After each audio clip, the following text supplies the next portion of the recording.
नमस्कार। आपका बहुत बहुत स्वागत है हमारे channel legal outlook by Dilip Singh में। मैं आज एक महत्वपूर्ण सामाजिक मुद्दे पे आपसे अपने विचार शेयर करना चाहता हूँ, जो न केवल कानूनी रूप से बहुत महत्वपूर्ण है बल्कि मानवीय मूल्यों को भी छूता है। 2005 में एक व्यक्ति अपने जीवन भर की बचत को निवेश करके 50 वर्ष की आयु में मुंबई में एक फ्लैट खरीदता है और उस फ्लैट में वो अपनी पत्नी, अपनी माँ, अपने बड़े बेटे के परिवार और अपने छोटे बेटे के साथ शिफ्ट करता है। बाद में छोटे बेटे की भी शादी होती है और 2018 में उस व्यक्ति की मृत्यु हो जाती है। बाद में उसका छोटा बेटा और उसकी पत्नी मिलकर बूढ़ी माँ को बहुत तंग करते हैं और अपने हिस्से की मांग करते हैं। और दैनिक स्तर पे डेली लेवल पे बहुत सारी समस्याएं शुरू हो जाती हैं और वो बूढ़ी माँ के लिए इतना कठिन होता है कि वो एक ट्रिब्यूनल में शिकायत लेकर जाती है और जिसमें उसका ये मांग होता है कि वो उसके बेटे को और उसके पत्नी को हमारे घर से निकाला जाए। अंत में वो ट्रिब्यूनल ऑर्डर करता है और 15 दिन के अंदर उसके बेटे को और उसके पूरी फैमिली को खाली करने को कहता है उस फ्लैट को। बाद में ये मुद्दा लेकर उसका बेटा हाई कोर्ट जाता है, बॉम्बे हाई कोर्ट जाता है और बॉम्बे हाई कोर्ट के डिवीज़न बेंच ने, जिसमें जस्टिस धर्माधिकारी और RI चागला थे, उन्होंने उस ट्रिब्यूनल के ऑर्डर को कंफर्म किया 16 दिसंबर 2019 को। जिस ट्रिब्यूनल की बात मैं कर रहा हूँ वो tribunal for welfare of parents and senior citizen के नाम से भी जाना जाता है and tribunal for maintenance of old persons के नाम से भी जाना जाता है, जिसकी स्थापना 2007 में जो एक्ट आया था उसके तहत किया गया है। ऐसा ही एक मामला मैं आपको दिल्ली हाई कोर्ट में हुआ और उसके बारे में मैं आपको बताता हूँ। फ़र्क है कि प्रॉपर्टी के मलकियत का नेचर अलग था।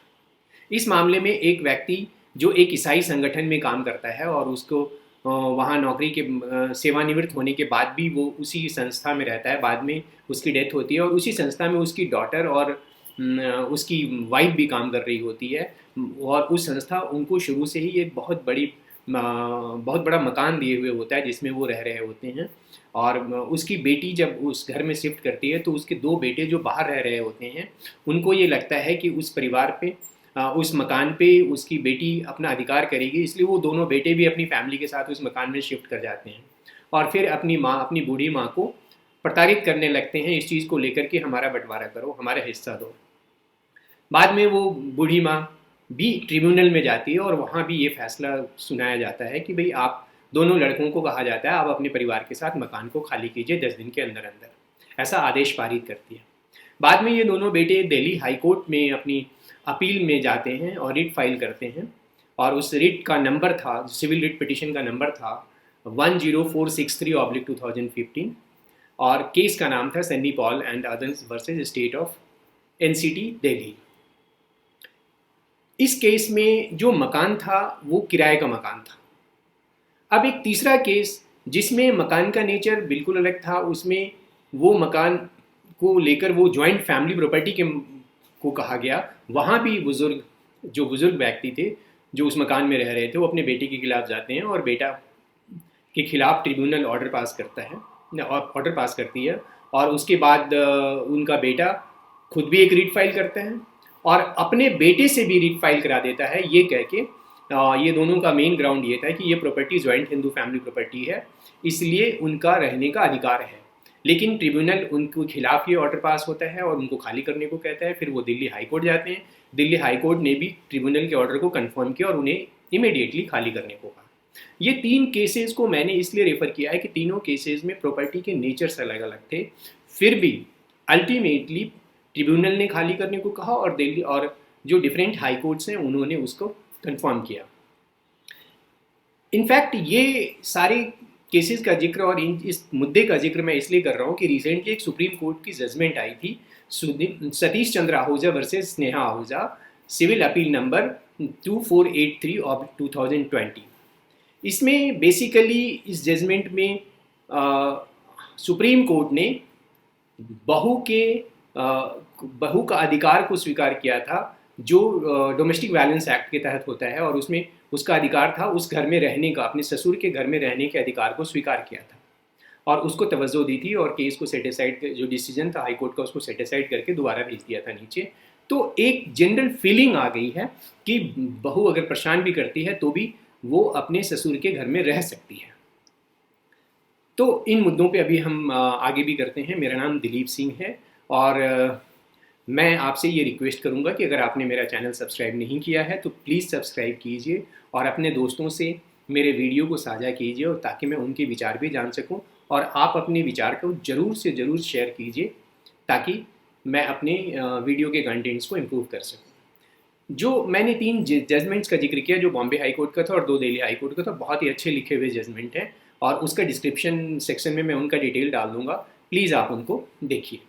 एक और इम्पॉर्टेंट जजमेंट जो दिल्ली हाई कोर्ट का इसी मुद्दे पे है, जो दर्शना वर्सेस एनसीटी दिल्ली के नाम से है, जिसमें रिट पिटीशन नंबर है 6592/2018। इसमें बहुत क्लियर शब्दों में ये हाई कोर्ट ने ये कहा था कि जो रूल्स हैं,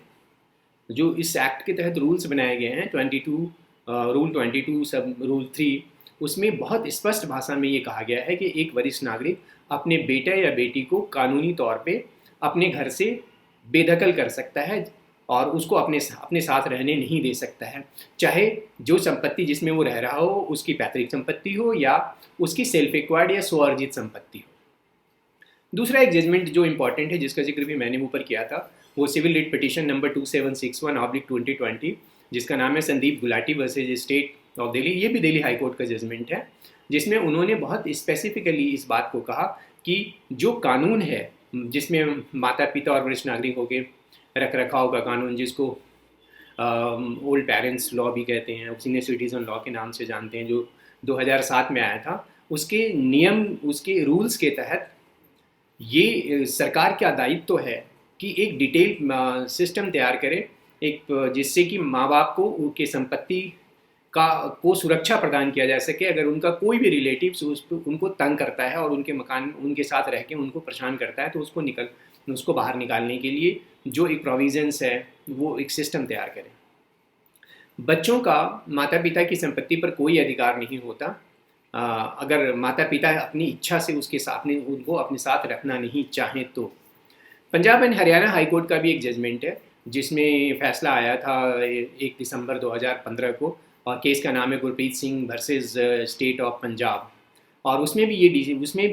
सुप्रीम कोर्ट ने पंजाब हाई कोर्ट ने बड़ी कैटेगरिकली ये कहा था कि रूल 22 के तहत राज्य सरकार को एक व्यापक कार्य योजना का प्रस्तुत करना चाहिए, जिससे कि वरिष्ठ नागरिकों की संपत्ति की सुरक्षा की जा सके। वरिष्ठ नागरिकों की संपत्ति की सुरक्षा प्रदान करना राज्य का दायित्व है, और धारा 32 के तहत राज्य सरकार को वरिष्ठ नागरिकों की संपत्ति और जीवन की सुरक्षा का प्रदान करने के लिए व्यापक कार्य योजना बनाना और इस संबंध में नियम बनाने का पूरा अधिकार है, और उसको राज्य सरकार की यह दायित्व है कि वो इस नियम को बनाए। मैं आपको कुछ अब डाटा से साझा करना चाहता हूँ कि भारत में बुज़ुर्गों की आबादी, सीनियर ओल्ड पर्सन्स की आबादी या बुज़ुर्गों की आबादी बहुत तेज़ी से बढ़ रही है। और क्योंकि एक बहुत अच्छी बात यह है कि लाइफ एक्सपेक्टेंसी, जीवन प्रत्याशा में काफ़ी वृद्धि हुई है, और 2025 में कि एक अनुमान के अनुसार 2025 में जितने भी डेवलपिंग कंट्रीज़ है, विकासशील देश हैं, उसमें ऑलमोस्ट 84 करोड़ की आबादी हो जाएगी बुज़ुर्गों की। और हमारे हिंदुस्तान में भी एक अनुपात के अनुसार 2025 में हमारे पूरे जनसंख्या का 11.1% सीनियर सिटीज़न होंगे, जिनकी आयु 60 साल से ज़्यादा होगी। तो एक बढ़ती उम्र के साथ एक जो बुज़ुर्ग होते हैं या वृद्ध होते हैं, उनकी बहुत सारी आवश्यकताएं भी होती हैं, जिनके लिए जैसे वो चिकित्सा का हो या मनोवैज्ञानिक देखभाल का हो या उनके बीमारी का हो, तो इनकी बहुत सारी आवश्यकता होती हैं, और जिसके लिए उनको अपने नियर एंड डियर पे डिपेंडेंट रहना होता है। लेकिन हो अपोजिट रहा है कि कुछ केसेस में हम ये देखते हैं कि बुज़ुर्गों के साथ बहुत बदसलूकी की रही है, प्रचलन सा बन गया है, एक प्रचलन है बदसलूकी का और उनकी पूरे दायित्व को नहीं निभाने का। क्योंकि हमारे समाज में जो एक पारंपरिक मूल्य थे या लार्ज फैमिली का कॉन्सेप्ट था, संयुक्त परिवार का कॉन्सेप्ट था, वो धीरे धीरे डिक्लाइन कर रहा है। तो और लोग इंडिविजुअल और न्यूक्लियर फैमिली की में जी रहे हैं, जिसकी वजह से बुज़ुर्गों का जो ख्याल होना चाहिए वो नहीं हो पा रहा है। और इन्हीं चीज़ों को ध्यान में रख के सरकार ने maintenance and welfare of parents and senior citizen act 2007 को पारित किया था। और वहाँ पे माँ बाप की परिभाषा को बहुत ही वृहत रखा गया है, जिसमें चाहे वो बायोलॉजिकल पेरेंट्स हों या एडॉप्टिव पेरेंट्स हों या स्टेप पेरेंट्स हों, सबको पेरेंट्स के डिफिनीशन में रखा गया है। इनफैक्ट जो ये लॉ पास हुआ, एक गवर्नमेंट ऑफ इंडिया ने एक पॉलिसी बनाई थी, national policy of older persons, और ये पॉलिसी बनी थी 1999 में, 1999 में। और ये पॉलिसी बनी थी, इसमें बहुत सारे एनजीओ ने काफ़ी प्रभाव डाला था सरकार पे, और इंटरनेशनल बहुत सारी ट्रीटीज़ हैं, उसके तहत गवर्नमेंट को मजबूरन एक काम करना पड़ा और इन डिटेल एक पॉलिसी लेकर गवर्नमेंट आए, national policy of older person 1999। Maintenance करने के लिए जो भी एडल्ट सन होता है या उसकी इवन की ग्रैंडसन होता है, ये उनकी दायित्व होती है इस एक्ट के तहत बुज़ुर्गों का, सीनियर सिटीजन्स का और अपने पेरेंट्स का पूरी जिम्मेवारी उठाने का। और वो बुज़ुर्ग चाहें तो उन पे वो दावा भी कर सकते हैं मेंटेनेंस का। और पहले तो ये जो अमाउंट था वो 10,000 रुपया रखा गया था, बट अब 2019 में जो अमेंडमेंट आया उसमें ये अमाउंट भी ख़त्म कर दिया गया। और अगर कोई व्यक्ति जानबूझकर किसी वरिष्ठ नागरिक के बुज़ुर्ग का ख्याल नहीं रखता है और उसको छोड़ देता है, अबंडन कर देता है, तो ये एक पनिशेबल ऑफेंस है, दंडनीय अपराध है, और जिसमें 500 रुपये का जुर्माना, साथ में 3 महीने का कैद भी हो सकता है। अक्सर हम देखते क्या हैं कि बुज़ुर्गों को लेकर, खासकर धनी परिवार में भी ये है कि वो अपने बुज़ुर्गों का ख्याल नहीं करते। और मुझे एक केस याद आ रहा है जिसमें कि बिजनेस टाइकून सिंघानिया के बारे में मैंने पढ़ा था कि उनकी भी स्थिति दयनीय है और उनके बच्चों ने उनको घर से निकाल दिया है, और वो बच्चों से अलग एक कहीं किराए की जगह पे रह रहे हैं। माता पिता और नागरिकों के सहयोग से जो सीनियर सिटीज़न एक्ट में जो संशोधन लाया गया और 2019 में, जिससे कि इस एक्ट को के प्रावधान को काफ़ी इंक्लूसिव बनाया गया, और इसमें जो पनिशमेंट के प्रोविज़न को भी काफ़ी स्ट्रिक्ट बनाया गया। और इसमें इवन की जो सौतेले बच्चे हैं या दत्तक बच्चे हैं, सन हैं, एडॉप्टेड सन हैं, इवन स्टेप चाइल्ड हैं, उन सबको भी, सबकी ये जिम्मेवारी होती है कि वो अपने अभिभावक की और अपने सीनियर सिटीज़न का देखभाल करें। पहले जो 2019 में जो विधेयक में अमेंडमेंट लाया गया, उसमें जो पहले जो प्रोविज़न था कि एटमोस्ट 10,000 रुपया ही मेंटेनेंस दिया जा सकता है, उसको हटा दिया गया। अब ये लिमिट नहीं है। रख रखाव जो ट्रिब्यूनल्स हैं उसके पास बहुत वाइड पावर दिए गए हैं इन बुज़ुर्गों के अधिकार को सुरक्षित करने के लिए। विधेयक में एक ये भी प्रावधान है कि यदि बच्चे या रिश्तेदार रख रखाव ट्रिब्यूनल जो है या मेंटेनेंस ट्रिब्यूनल है, उनके आदेश को उनके आदेश को अगर वो नहीं मानते हैं तो उनके खिलाफ वारंट निकाला जा सकता है। और अगर वो वारंट निकाला जा सकता है और उनकी गिरफ्तारी होगी। और अगर वो उस ऑर्डर को नहीं मानते हैं तो जब तक वो उस ऑर्डर को मान ना लें, या फिर 1 महीने की सज़ा हो सकती है। तो इस तरीके से हम देखते क्या हैं कि 2007 के कानून और 2019 के कानून में बहुत सारे ऐसे बदलाव लाए गए हैं, जिससे कि जो बुज़ुर्ग हैं, दादा दादी, माँ पिता, ऐसे जो भी हैं, उनको व्यक्तिगत कानून के तहत काफ़ी ज़्यादा सुरक्षित किया गया है और उसका काफ़ी लाभ हो भी रहा है। इस अधिनियम के तहत रखरखाव का दावा करने के समय एक ही शर्त होता है कि अगर कोई बुज़ुर्ग इस ट्रिब्यूनल में जाता है और अपनी मेंटेनेंस की बात करता है, तो एक ही चीज़ उसमें देखा जाता है कि या तो उसकी खुद की कमाई या उसकी खुद की संपत्ति से निकलने वाले कमाई में उसका मेंटेनेंस होना या उसका भरण पोषण होना मुश्किल है। कोर्ट यही देखती है, और अगर ये देख लेती है कि उसके पास जो कमाई है या उसके जो प्रॉपर्टीज़ हैं उससे जो इनकम है वो समुचित नहीं है, तो उसके फेवर में ऑर्डर कर बुजुर्ग के फेवर में ऑर्डर कर देती हैं। तो आज की डेट में ये मुद्दा बहुत ही वाइड इम्पॉर्टेंस का है और हमारे समाज की फैब्रिक को छूता है। और इसको कवर करने के लिए, इसको सुरक्षा प्रदान करने के लिए जो ये एक्ट है वो लाया गया है।